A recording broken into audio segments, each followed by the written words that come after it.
Hello everyone welcome to my channel and ਅੱਜ ਅਸੀਂ ਕਰਾਂਗੇ ਇੱਕ ਬਹੁਤ important topic that is normalization. ਇੱਕ ਵਾਰੀ ਫਿਰ ਤੋਂ ਦੱਸਦਾ, ਮੈਂ ਇੱਕ ਸੀਰੀਜ਼ ਸਟਾਰਟ ਕੀਤੀ ਪਈ ਆ ਪੰਜਾਬ ਪੁਲਿਸ PSS ਦੀ, ਜਿਹਦੇ ਅੰਦਰ ਡੇਟਾ ਐਨਾਲਿਟਿਕਸ ਇੱਕ ਸਾਡੇ ਕੋਲ ਮੋਡਿਊਲ ਹੈ, ਇੱਕ ਗਰੁੱਪ ਹਨ ਲੋਕ। ਉਸ ਡੇਟਾ ਐਨਾਲਿਟਿਕਸ ਦੇ ਅੰਦਰ ਮਲਟੀਪਲ ਸਾਡੇ ਕੋਲ ਪੁਆਇੰਟਸ ਨੇ ਜੋ ਅਸੀਂ ਕਵਰ ਕਰਨੇ ਆ। ਸੋ ਤੁਹਾਨੂੰ ਮੈਂ ਹੁਣ ਤੱਕ ਡੇਟਾਬੇਸ ਦੇ ਇੰਟਰੋਡਕਸ਼ਨ ਦੇ ਦਿੱਤੀ ਆ, 3 tier ਆਰਕੀਟੈਕਚਰ, ਡੇਟਾ ਮਾਡਲਿੰਗ, ਇਹ ਸਭ ਕੁਝ ਕਰਵਾਤਾ ਹੈ। ਦੈਨ ਮੈਂ ਤੁਹਾਨੂੰ ਐਸਿਡ ਪ੍ਰੋਪਰਟੀ ਵੀ ਕਰਵਾਤੀ ਹੈ। ਹੁਣ ਸਾਡੇ ਸਿਲੇਬਸ ਦਾ ਪਾਰਟ ਹੈਗਾ ਹੈ ਨਾਰਮਲਾਈਜੇਸ਼ਨ। ਸੋ ਇਹ ਬਹੁਤ ਇੰਪੋਰਟੈਂਟ ਟੌਪਿਕ ਹੈ, ਇਹ 'ਤੇ ਫੋਕਸ ਕਰਿਓ। ਵੈਸੇ ਤਾਂ ਵੇਖੋ, ਅਗਰ ਤੁਸੀਂ ਐਕਚੁਅਲੀ ਪੜ੍ਹੋਗੇ ਇਹਨੂੰ ਤੇ ਇਹ 2-3 ਘੰਟਿਆਂ ਦਾ ਲੈਕਚਰ ਹੈਗਾ, ਲੇਕਿਨ ਇੰਨਾ ਸਾਡੇ ਕੋਲ ਟਾਈਮ ਹੈਗਾ ਨਹੀਂ ਹੈ ਬਿਕਾਜ਼ ਅਸੀਂ ਪੇਪਰ ਦੀ ਪ੍ਰਿਪਰੇਸ਼ਨ ਕਰਨੀ ਹੈ, ਪੇਪਰ ਵੀ ਆ ਰਿਹਾ ਹੈ ਬੜੀ ਲਾਗੇ। ਸੋ ਅਸੀਂ ਇਹਨੂੰ ਜਲਦੀ ਜਲਦੀ ਖਤਮ ਕਰਨਾ ਹੈ, ਠੀਕ ਹੈ। ਸੋ ਮੈਂ ਟਰਾਈ ਕਰੂੰਗਾ ਇਹ 15-20 ਮਿੰਟ ਦੀ ਮੈਕਸਿਮਮ ਵੀਡੀਓ ਬਣਾਵਾਂ ਤਾਂ ਕਿ ਤੁਸੀਂ ਛੇਤੀ ਛੇਤੀ ਇਹਨੂੰ ਰਿਵਾਈਜ਼ ਕਰ ਸਕੋ। ਸੋ ਪਹਿਲੀ ਚੀਜ਼ ਆਉਂਦੀ ਹੈ ਕਿ ਨਾਰਮਲਾਈਜੇਸ਼ਨ ਹੈਗੀ ਕੀ ਹੈ, ਵਟ ਇਜ਼ ਅ ਨਾਰਮਲਾਈਜੇਸ਼ਨ, ਠੀਕ ਹੈ। ਸੋ ਅਗਰ ਕੋਈ ਪੁੱਛਦਾ ਹੈ ਕਿ ਵਟ ਇਜ਼ ਅ ਨਾਰਮਲਾਈਜੇਸ਼ਨ, ਸਿੰਪਲ ਕਹਿ ਦਿਓ ਕਿ ਨਾਰਮਲਾਈਜੇਸ਼ਨ ਦਾ ਮਤਲਬ ਕੀ ਹੈ, ਡੇਟਾ ਬੇਸ ਦੇ ਅੰਦਰ ਡੇਟਾ ਨੂੰ ਆਰਗੇਨਾਈਜ਼ ਕਰਨਾ। ਆਸਾਨ ਸ਼ਬਦਾਂ 'ਚ ਦੱਸਦਾ ਹੈ, ਸਾਡੇ ਕੋਲ ਮੰਨ ਲਓ ਇੱਕ ਟੇਬਲ ਹੈਗਾ ਹੈ, ਉਹ ਟੇਬਲ ਨਾ ਬੜਾ ਵੱਡਾ ਟੇਬਲ ਆ, ਉਹ 'ਚ ਬੜਾ ਡੁਪਲੀਕੇਟ ਡੇਟਾ ਪਿਆ ਵਾ। ਤੋ ਅਸੀਂ ਇਸ ਤਰੀਕੇ ਦੇ ਨਾਲ ਕਰਨਾ ਕਿ ਉਸ ਟੇਬਲ ਨੂੰ ਅਸੀਂ ਛੋਟਾ ਛੋਟਾ ਤੋੜਨਾ ਵਾ ਪਹਿਲਾਂ, ਤੇ ਰਿਡੰਡੈਂਸੀ ਖਤਮ ਕਰਨੀ ਹੈ। ਰਿਡੰਡੈਂਸੀ ਦਾ ਮਤਲਬ ਹੈ ਡੁਪਲੀਕੇਸੀ, ਇੱਕ ਵਰਡ ਆ, ਐਗਜ਼ਾਮ 'ਚ ਇਹੀ ਆਏਗਾ, ਵਟ ਇਜ਼ ਅ ਰਿਡੰਡੈਂਸੀ। ਸੋ ਅਸੀਂ ਰਿਡੰਡੈਂਸੀ ਨੂੰ ਮਿਨੀਮਾਈਜ਼ ਕਰਨਾ ਹੈ, ਡੁਪਲੀਕੇਸੀ ਖਤਮ ਕਰਨੀ ਆ, ਠੀਕ ਹੈ। ਫਿਰ ਇਹਦੇ ਅੰਦਰ ਕੁਝ ਐਨੋਮਲੀਜ਼ ਹੁੰਦੀਆਂ ਨੇ, ਇੰਸਰਸ਼ਨ anomaly, update anomaly, deletion anomaly, ਇਹ ਸਭ ਕੁਝ ਖਤਮ ਕਰਨ ਦੇ ਲਈ ਆਪਾਂ ਕੀ ਯੂਜ਼ ਕਰਦੇ ਹਾਂ, ਨਾਰਮਲਾਈਜੇਸ਼ਨ। ਆਸਾਨ ਸ਼ਬਦਾਂ ਦੇ ਹੋਰ ਦੱਸਦਾ ਹੈ ਕਿ ਨਾਰਮਲਾਈਜੇਸ਼ਨ ਦੇ ਵਿੱਚ ਅਸੀਂ ਵੱਡੇ ਟੇਬਲ ਨੂੰ ਛੋਟੇ ਛੋਟੇ ਟੇਬਲਸ 'ਚ ਤੋੜ ਦਿੰਦੇ ਹਾਂ, ਤੇ ਉਹਨਾਂ ਨੂੰ ਅਸੀਂ ਲਿੰਕ ਕਰ ਦਿੰਦੇ ਹਾਂ ਫੋਰਨ ਕੀ ਦੇ ਨਾਲ, ਤਾਂ ਕਿ ਅਸੀਂ ਡੁਪਲੀਕੇਟ ਡੇਟਾ ਨੂੰ ਖਤਮ ਕਰ ਸਕੀਏ ਤੇ ਇੰਸਰਸ਼ਨ, ਅਪਡੇਟ ਤੇ ਡਿਲੀਸ਼ਨ ਅਨੋਮਲੀ ਨੂੰ ਖਤਮ ਕਰ ਸਕੀਏ, ਠੀਕ ਹੈ। ਮੇਨ ਤਾਂ ਇਹਦਾ ਇਹੀ ਆ, ਜੋ ਮੇਨ ਤੁਹਾਨੂੰ ਕੋਈ ਵੀ ਪੁੱਛੇ ਕਿ ਕਿਉਂ ਨਾਰਮਲਾਈਜੇਸ਼ਨ ਕਰਦੇ ਆ, ਤਾਂ ਕਿ ਅਸੀਂ ਰਿਡੰਡੈਂਸੀ ਨੂੰ ਖਤਮ ਕਰੀਏ। ਸੋ ਅਗਲਾ ਟੌਪਿਕ ਆਉਂਦਾ ਹੈ ਜੀ, ਕਿਉਂ ਨਾਰਮਲਾਈਜੇਸ਼ਨ ਇਹ ਕਿਉਂ ਕਰਦੇ ਆ, ਕੀ ਰੀਜ਼ਨ ਆ। ਵੈਸੇ ਵੀ ਡੇਟਾਬੇਸ ਸਾਡਾ ਟੇਬਲ ਕੋਈ ਪਿਆ ਵਾ ਤੇ ਨਾਰਮਲੀ ਸਹੀ ਆ, ਕੀ ਜ਼ਰੂਰਤ ਪੈ ਗਈ ਸਾਨੂੰ ਇਹੋ ਜੀ। ਸੋ ਅਗੇਨ ਪਹਿਲੀ ਚੀਜ਼ ਕੀ ਹੋਏਗੀ ਕਿ ਨਾਰਮਲਾਈਜੇਸ਼ਨ ਆਪਾਂ ਕਿਉਂ ਯੂਜ਼ ਕਰਦੇ ਹਾਂ, ਰਿਡੰਡੈਂਸੀ ਨੂੰ ਖਤਮ ਕਰਨ ਦੇ ਲਈ। ਤੇ ਦੂਸਰੀ ਚੀਜ਼, ਅਨੋਮਲੀਜ਼ ਨੂੰ ਖਤਮ ਕਰਨਾ ਸੀ। ਅਨੋਮਲੀਜ਼ ਕਿਉਂ ਖਤਮ ਕਰਨੀਆਂ, ਤਾਂ ਕਿ ਸਾਡੇ ਕੋਲ ਡੇਟਾ ਇੰਟੀਗ੍ਰਿਟੀ ਬਣੀ ਰਹੇ, ਠੀਕ ਹੈ ਜੀ। ਸੋ ਸਾਡੇ ਕੋਲ 3 ਤਰ੍ਹਾਂ ਦੀਆਂ ਅਨੋਮਲੀਜ਼ ਹੁੰਦੀਆਂ ਨੇ, ਇੰਸਰਸ਼ਨ anomaly, deletion anomaly and updation anomaly. ਇੰਸਰਸ਼ਨ anomaly ਵੇਖ ਲੈਂਦੇ ਆ, ਇਹਦਾ ਮਤਲਬ when one cannot insert a new tuple in the relationship due to lack of data। ਸੋ ਤੁਸੀਂ ਮੰਨ ਲਓ ਕਿ ਡੇਟਾ ਪਾਉਣਾ ਵਾ ਕਿਸੇ ਟੇਬਲ ਦੇ ਵਿੱਚ, ਤੇ ਉਹ ਟੇਬਲ ਨਾ ਮਤਲਬ ਬੜਾ ਵੱਡਾ ਟੇਬਲ ਆ, ਠੀਕ ਹੈ, ਤੇ ਡੁਪਲੀਕੇਸੀ ਵੀ ਆ, ਸਮਝ ਲਓ ਕਿ ਤੇ ਅਨਨੈਸੈਸਰੀ ਡਿਪੈਂਡੈਂਸੀਜ਼ ਨੇ। ਸੋ ਉਦੋਂ ਇੰਸਰਟ ਕਰਨ ਲੱਗੇ ਸਾਨੂੰ ਪ੍ਰੋਬਲਮ ਆਏਗੀ, ਇਸੇ ਤਰ੍ਹਾਂ ਸਾਨੂੰ ਡਿਲੀਟ ਕਰਨ ਲੱਗੇ ਪ੍ਰੋਬਲਮ ਆਏਗੀ, ਤੇ ਇਸੇ ਤਰ੍ਹਾਂ ਸਾਨੂੰ ਅਪਡੇਟ ਕਰਨ ਲੱਗੇ ਵੀ ਪ੍ਰੋਬਲਮ ਆਏਗੀ, ਠੀਕ ਹੈ। ਹੋ ਸਕਦਾ ਕਿ ਮਲਟੀਪਲ ਰੋਜ਼ ਹੋਣ, ਸੋ ਸਿੰਗਲ ਡੇਟਾ ਦੇ ਮਲਟੀਪਲ ਰੋਜ਼ ਕੀ ਫਾਇਦਾ। ਸੋ ਇਹ ਸਭ ਕੁਛ ਅਨੋਮਲੀਜ਼ ਨੇ, ਇੰਨਾ ਫੋਕਸ ਨਹੀਂ ਕਰਨਾ ਇੱਥੇ। ਸਿੰਪਲ ਸਾਡਾ ਟੌਪਿਕ ਨਾਰਮਲਾਈਜੇਸ਼ਨ ਨਾਲ ਸਿੰਪਲ ਇਹ ਫੋਕਸ ਕਰ ਲਿਓ ਕਿ ਨਾਰਮਲਾਈਜੇਸ਼ਨ ਦਾ ਮਤਲਬ ਹੈ ਅਸੀਂ ਟੇਬਲ ਨੂੰ ਤੋੜਨਾ, ਛੋਟੇ ਛੋਟੇ ਟੇਬਲਸ ਦੇ ਵਿੱਚ ਕਿਉਂ ਤੋੜਨਾ, ਤਾਂ ਕਿ ਅਸੀਂ 3 ਤਰ੍ਹਾਂ ਦੀ ਅਨੋਮਲੀ ਨੂੰ ਖਤਮ ਕਰੀਏ ਤੇ ਡੇਟਾ ਇੰਟੀਗ੍ਰਿਟੀ ਨੂੰ ਸਹੀ ਕਰੀਏ। ਉਸ ਤੋਂ ਇਲਾਵਾ ਅਸੀਂ ਰਿਡੰਡੈਂਸੀ ਨੂੰ ਖਤਮ ਕਰਨਾ ਹੈ, ਠੀਕ ਹੈ ਜੀ। ਹੁਣ ਇਹ ਬਹੁਤ ਇੰਪੋਰਟੈਂਟ ਹੈ ਕਿ ਨਾਰਮਲਾਈਜੇਸ਼ਨ ਕੀ ਹੈ, ਇਹਦੀ ਕਿੰਨੀਆਂ ਟਾਈਪਸ ਨੇ, ਠੀਕ ਹੈ। ਸੋ ਨਾਰਮਲਾਈਜੇਸ਼ਨ ਸਾਡੇ ਕੋਲ 6 ਤਰ੍ਹਾਂ ਦੀ ਹੈ, 1NF, 2NF, 3NF, BCNF, 4NF and 5NF। So NF ਮਤਲਬ ਨਾਰਮਲ ਫਾਰਮ, ਠੀਕ ਹੈ ਜੀ। BCNF ਦਾ ਮਤਲਬ ਬੋਇਸੀ ਕੋਡ ਨਾਰਮਲ ਫਾਰਮ। ਸੋ ਅਸੀਂ ਇਹਨੂੰ ਥੋੜਾ ਮਤਲਬ ਇਹਨੂੰ ਇੱਕ ਨੂੰ ਹੁਣ ਐਕਸਪਲੇਨ ਨਹੀਂ ਕਰਨਾ ਚਾਹੁੰਦਾ ਮੈਂ, ਕਿਉਂਕਿ ਇੱਕ ਬਹੁਤ ਵਾਸਟ ਹੋ ਜਾਏਗਾ, ਠੀਕ ਹੈ।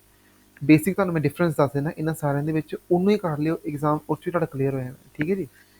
ਸੋ ਇਸ ਚਾਰਟ ਦੇ ਉੱਤੇ ਜ਼ਿਆਦਾ ਫੋਕਸ ਨਹੀਂ ਕਰੋ ਕਿ ਹੈ ਕੀ। ਸੋ ਮੈਂ ਤੁਹਾਨੂੰ ਸਟੈਪਸ ਦੱਸਦਾ, ਇਹ ਸਟੈਪ 1 ਦਾ ਪਾਰਟ ਆ, ਜਦੋਂ ਸਾਡਾ ਡੇਟਾ ਨਾ ਨਾਰਮਲ ਫਾਰਮ ਦੇ ਵਿੱਚ ਆ, ਮਤਲਬ ਕਿਸੇ it's not in it's unnormalized data, ਮਤਲਬ ਅਜੇ ਅਸੀਂ ਉਹਨੂੰ ਨਾਰਮਲਾਈਜੇਸ਼ਨ ਕੀਤੀ ਨਹੀਂ ਆ, ਐਵੇਂ ਡੇਟਾ ਪਿਆ ਵਾ ਸਾਡਾ, ਮਤਲਬ ਉਹਦੇ ਵਿੱਚ ਅਨੋਮਲੀਜ਼ ਵੀ ਹੈਗੀਆਂ ਨੇ, ਡੁਪਲੀਕੇਟ ਡੇਟਾ ਵੀ ਹੈਗਾ, ਠੀਕ ਹੈ। ਹੁਣ ਸਾਡਾ ਪਹਿਲਾ ਸਟੈਪ ਕੀ ਹੁੰਦਾ ਹੈ ਕਿ ਅਸੀਂ ਉਹਨੂੰ 1NF 'ਚ ਕਨਵਰਟ ਕਰਨਾ ਹੈ, ਠੀਕ ਹੈ ਜੀ। ਉਹ ਅਸੀਂ ਕਿਵੇਂ ਕਰਾਂਗੇ, ਕੀ ਰੂਲਸ ਨੇ, ਇਹ ਰੂਲਸ ਸਾਨੂੰ ਪਤਾ ਹੋਣੇ ਚਾਹੀਦੇ ਨੇ ਕਿ ਜਦੋਂ ਵੀ ਅਸੀਂ ਟੇਬਲ ਨੂੰ 1NF ਦੇ ਵਿੱਚ ਕਨਵਰਟ ਕਰਨਾ ਹੈ, ਠੀਕ ਹੈ, ਕੀ ਕਰਨਾ ਹੁੰਦਾ ਹੈ। ਪਹਿਲੀ ਚੀਜ਼, ਰਿਪੀਟਿੰਗ ਗਰੁੱਪਸ ਆਫ ਡੇਟਾ ਨੂੰ ਅਸੀਂ ਅਲੱਗ ਅਲੱਗ ਟਪਲਸ ਦੇ ਵਿੱਚ ਤੋੜਨਾ ਹੈ। ਐਗਜ਼ਾਮਪਲ, जिमें ये मेरे को पिया वा डेटा एक तरह का वेख्या जाए, ठीक है, लेट्स सपोज मेरे को डेटा पिया है।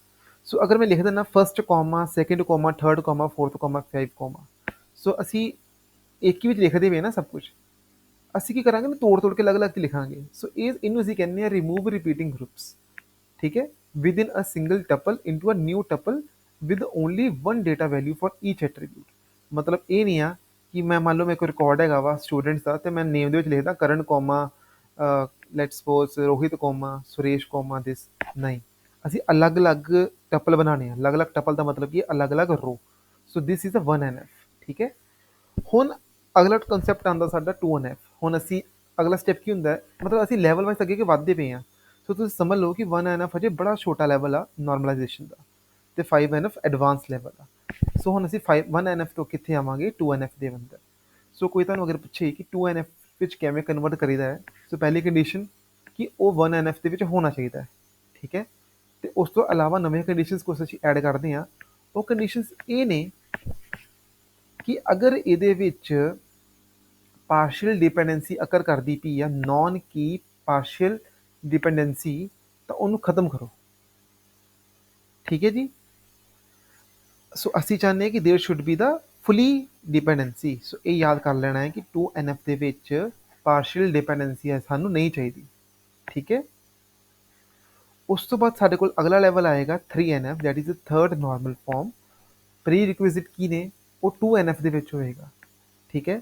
ਤੇ ਇਹਦੇ ਵਿੱਚ ਅਸੀਂ ਟ੍ਰਾਂਜ਼ਿਟਿਵ ਡਿਪੈਂਡੈਂਸੀ ਨਹੀਂ ਚਾਹੁੰਦੇ, ਅਸੀਂ ਇਹਨੂੰ ਰਿਮੂਵ ਕਰਨਾ ਹੈ। ਟ੍ਰਾਂਜ਼ਿਟਿਵ ਡਿਪੈਂਡੈਂਸੀ ਦਾ ਮਤਲਬ ਹੈ ਕਿ ਇਹ ਕਾਲਮ ਇਹ 'ਤੇ ਡਿਪੈਂਡੈਂਟ ਆ, ਇਹ ਕਾਲਮ ਇਹ 'ਤੇ ਡਿਪੈਂਡੈਂਟ ਆ, ਤੇ ਇਹ ਵਾਲਾ ਕਾਲਮ ਡਾਇਰੈਕਟ ਇਹ 'ਤੇ ਡਿਪੈਂਡੈਂਟ ਆ। ਸੋ ਇਹ ਇਸ਼ੂ ਕ੍ਰੀਏਟ ਕਰਦਾ ਹੈ ਲਾਸਟ ਟਾਈਪ ਆਫ ਡੇਟਾ ਦੇ ਉੱਤੇ।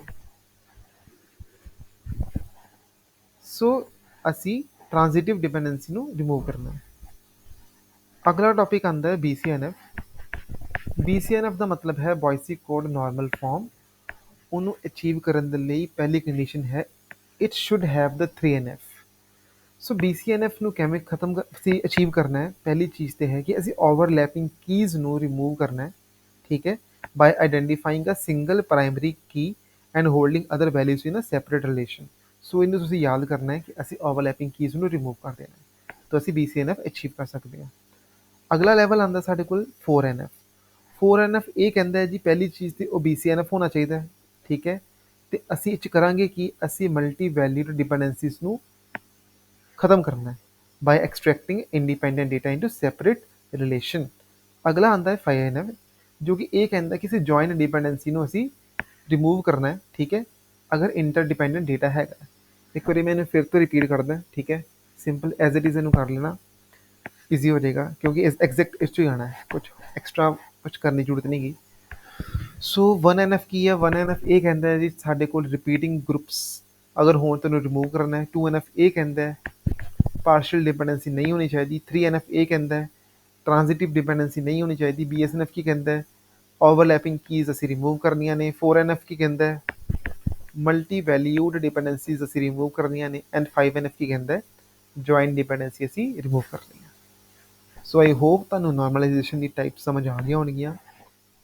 ਕੀ ਕਰਨਾ ਤੁਸੀਂ ਇਹਦਾ ਸਨੈਪਸ਼ਾਟ ਲੈ ਲਿਓ, ਐਗਜ਼ਾਮ ਤੋਂ ਪਹਿਲਾਂ ਸਿੰਪਲ ਰਿਵਾਈਜ਼ ਕਰ ਲਿਓ ਤਰੀਕੇ ਦੇ ਨਾਲ, ਤੇ ਮਤਲਬ ਇੱਕ ਦੋ ਵਾਰੀ ਰਿਵਾਈਜ਼ ਕਰ ਲਿਓ ਸਿੰਪਲ, ਬਸ 8 ਟਰਮਸ ਯਾਦ ਕਰਨੀਆਂ ਜਿਹੜੀ ਮੈਂ ਹਾਈਲਾਈਟ ਕੀਤੀਆਂ ਆਹ ਵਾਲੀਆਂ ਸਿੰਪਲ। ਤੇ ਉਸ ਤੋਂ ਬਾਅਦ ਤੁਹਾਨੂੰ ਰਿਵਾਈਜ਼ ਹੋ ਜਾਏਗਾ ਕਿ ਕੀ ਆ ਵਿੱਚ ਐਕਸਟਰਾ ਕੁਛ ਕਹਾਣੀ ਵਿੱਚ ਜਾਣ ਦੀ ਜ਼ਰੂਰਤ ਨਹੀਂ। ਸੋ ਵਟ ਨੈਕਸਟ, ਹੁਣ ਅਸੀਂ ਤੋਂ ਕੀ ਕਰਾਂਗੇ ਅਗਲੀ ਵੀਡੀਓ ਦੇ ਵਿੱਚ ਤੁਹਾਨੂੰ ਮੈਂ ਕਰਵਾਊਂਗਾ ਉਹਦੇ ਵਿੱਚ ਵਟ ਇਜ਼ ਅ ਡੀ ਨਾਰਮਲਾਈਜੇਸ਼ਨ। ਪਹਿਲੀ ਚੀਜ਼ ਕਿ ਨਾਰਮਲਾਈਜੇਸ਼ਨ ਨੂੰ ਹੁਣ ਅਸੀਂ ਡੀ ਨਾਰਮਲਾਈਜੇਸ਼ਨ 'ਚ ਲੈ ਕੇ ਜਾਣਾ, ਮਤਲਬ ਇੰਨੇ ਵਾਲੇ ਟੇਬਲਾਂ ਨੂੰ ਫਿਰ ਜੋੜ ਕੇ ਇੱਕ ਟੇਬਲ ਵੱਲ ਲੈ ਕੇ ਜਾਣਾ ਹੈ। ਫਿਰ ਮੈਂ ਦੱਸੂੰਗਾ ਕਿ ਨਾਰਮਲਾਈਜੇਸ਼ਨ ਤੇ ਡੀ ਨਾਰਮਲਾਈਜੇਸ਼ਨ ਡਿਫਰੈਂਸ ਕੀ ਆ, ਮਤਲਬ ਕੀ ਫਾਇਦਾ ਹੈ, ਹੋ ਸਕਦਾ ਕਿ ਡੀ ਨਾਰਮਲਾਈਜੇਸ਼ਨ ਦਾ ਵੀ ਕੋਈ ਫਾਇਦਾ ਹੋਵੇ। So it is also important for us. ਫਿਰ ਮੈਂ ਤੁਹਾਨੂੰ ਦੱਸੂੰਗਾ ਉਸ ਤੋਂ ਬਾਅਦ ਹੈਸ਼ਿੰਗ ਦੇ ਬਾਰੇ, ਫਿਰ ਮੈਂ ਤੁਹਾਨੂੰ ਦੱਸੂੰਗਾ SQL ਕੁਐਰੀਜ਼ ਦੇ ਬਾਰੇ, ਠੀਕ ਹੈ। So stay tuned for the next videos and subscribe ਕਰਿਓ, ਆਪਣੇ ਫਰੈਂਡਸ ਨਾਲ ਸ਼ੇਅਰ ਕਰੋ। ਇਹਨੇ ਬੀਟੈਕ ਵਾਲਿਆਂ ਦੇ ਵੀ ਇੰਪੋਰਟੈਂਟ ਹੀ ਆ, ਮਤਲਬ ਓਬਵੀਅਸ ਇੱਕ ਦਿਨ ਪਹਿਲਾਂ ਪੜ੍ਹਨਾ ਹੋਏ ਤਾਂ ਪੜ੍ਹ ਸਕਦੇ ਆ, ਠੀਕ ਹੈ। ਵੈਸੇ ਤਾਂ ਨੋਟ ਮਤਲਬ ਪੂਰਾ ਸક્ષਮ ਨਹੀਂ ਗਏ ਵੀਡੀਓਜ਼ ਉਹਨਾਂ ਦੇ ਲਈ, ਕਿਉਂਕਿ ਉਸ 'ਤੇ 2-3 ਚੈਪਟਰਸ ਹੋ ਜਾਂਦੇ ਨੇ, ਲੇਕਿਨ ਹਾਂ ਇੱਕ ਦਿਨ ਪਹਿਲਾਂ ਰਿਵਾਈਜ਼ ਕਰਨਾ ਹੋਵੇ ਤਾਂ ਕਰ ਸਕਦੇ ਆ, ਠੀਕ ਹੈ। So I hope you like my content, keep sharing, keep watching and subscribe ਕਰ ਦੇਣਾ, ਠੀਕ ਹੈ। Thank you.